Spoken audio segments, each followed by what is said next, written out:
Selamat datang di saluran YouTube ini. Pada video kali ini kita akan membahas topik yang menarik, yaitu peradaban tipe 1 dan konflik sosial yang sedang terjadi di dunia saat ini.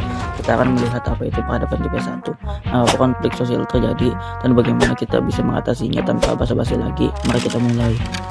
Type 1 Civilization 1. Peradaban tipe 1 adalah konsep yang pertama kali diperkenalkan oleh fisikawan terkenal Dr. Michio Kaku. Konsep ini yang mengacu pada tingkatan peradaban dalam berhasil menguasai dan memanfaatkan sumber daya planet mereka secara efisien. Dalam konteks ini, manusia telah berhasil menghentikan perang, mengatasi krisis lingkungan, dan menciptakan masyarakat yang berkelanjutan secara ekonomi dan sosial dan teknologis. Peradaban tipe 1 menjadi sebuah tujuannya sangat menarik karena dengan mencapai tingkatan ini kita akan mampu mengatasi berbagai tantangan global yang kita hadapi saat ini. Namun untuk mencapainya kita perlu memahami dan menangani konflik sosial yang sering kali menjadi hambatan utama. Bagian 2. Konflik sosial dan akar masalahnya. Konflik sosial adalah benturan, ketegangan, atau perbedaan pandangan antara individu atau kelompok dalam masyarakat. Hal ini bisa timbul karena perbedaan agama, suku, ras, ideologi, politik, atau kesenjangan sosial dan ekonomi.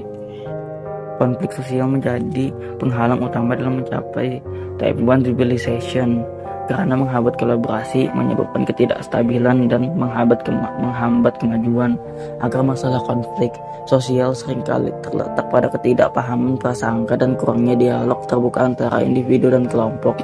Kekurangan pemahaman tentang perbedaan budaya dan agama dan latar belakang sosial kita menyebabkan stereotip dan prasangka berkembang.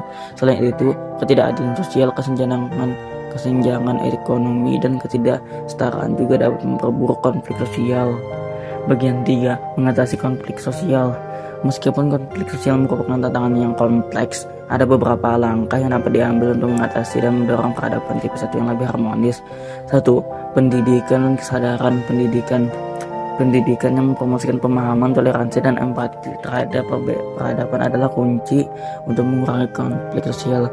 Melalui pendidikan yang inklusif, kita dapat mengatasi stereotip, prasangka, dan diskriminasi. 2. Dialog terbuka dan komunikasi efektif. Membangun jembatan komunikasi antara kelompok yang berbeda sangat penting. Dialog terbuka, saling mendengarkan, dan berbagi perspektif bisa membantu menciptakan pemahaman yang lebih baik dan membangun kesepakatan. 3. Keadilan sosial dan kesetaraan. Mengurangi kesenjangan sosial dan ekonomi adalah langkah penting dalam mengatasi konflik sosial. Memastikan akses yang adil terhadap kesempatan pendidikan, pekerjaan, dan layanan sosial akan menciptakan masyarakat yang lebih stabil dan harmonis. 4. Kolaborasi global. Konflik sosial seringkali memiliki dimensi global. Oleh karena itu, kolaborasi antara negara dan lembaga internasional sangat diperlukan. Kerjasama dalam hal perdamaian, perdagangan, dan pengentasan kemiskinan dapat membantu menciptakan kondisi yang lebih baik untuk mengatasi konflik sosial. Kesimpulan, dalam perjalanan menuju peradaban tipe 1, mengatasi konflik sosial menjadi tugas yang sangat penting. Dengan pendidikan, dialog terbuka, keadilan sosial, dan kolaborasi global, kita dapat membangun masyarakat yang lebih inklusif, harmonis, dan berkelanjutan. Semua itu memerlukan kerja keras dan komitmen dari setiap individu. Tetapi jika kita bersama-sama mengambil langkah-langkah ini, kita dapat mengatasi konflik sosial dan menuju peradaban yang lebih maju. Terima kasih telah menonton video sampai ini. Jika kamu menemukan konten ini bermanfaat, jangan lupa untuk memberikan like, subscribe, dan bagikan video ini ke orang lain. Sampai jumpa di video berikutnya, dan semoga kita dapat membawa perubahan positif dalam dunia ini. Bye.